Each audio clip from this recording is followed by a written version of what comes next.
Well, President Trump appears to be moving a step closer to a much-coveted Nobel Peace Prize after his meeting with Israeli Prime Minister Benjamin Netanyahu. Present to you, Mr. President, the letter I sent to the Nobel Prize Committee. It's nominating you for the Peace Prize, which is well-deserved, and you should get it.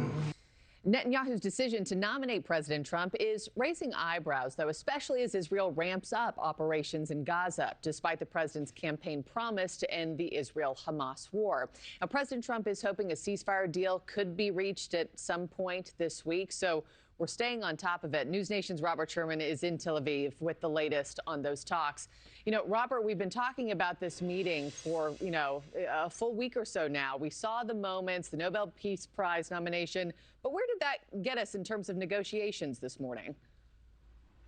Well, there is cautious optimism here, Markie. And you even heard that from the president himself there as all of these talks are continuing on in Doha, Qatar, between Israel and Hamas, these indirect conversations that are ongoing, both sides driving towards a 60-day ceasefire, but still nothing formalized at this hour here. This is the prime minister is having these conversations with U.S. officials. That includes Secretary of State Marco Rubio, Steve Witkoff, who you see on your screen right there, who's going to be joining those talks in Doha later this week. And of course, the president, a dinner meeting taking place at the White House in which the two world leaders spoke about their vision for peace in the region. Take a listen.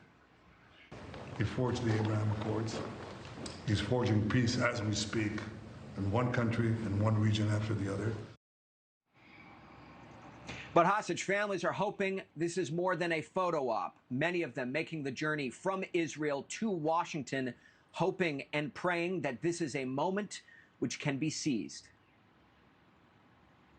Now is the time, as President Trump has said, peace through strength, meaning that we do a deal out of a position that we can bring a sustainable peace and prosperity to the people of the Middle East, as well as to the benefits of the United States' strategic interests.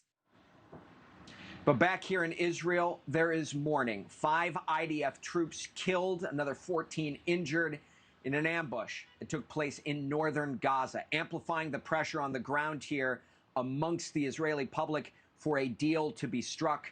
Prime Minister still has more on his agenda in Washington, meeting with lawmakers on Capitol Hill today before his return to Israel. Markie. Rob. Thank you for watching. Subscribe below and download our NewsNation app right now on your phone, and you will get fact-based, unbiased news for all Americans.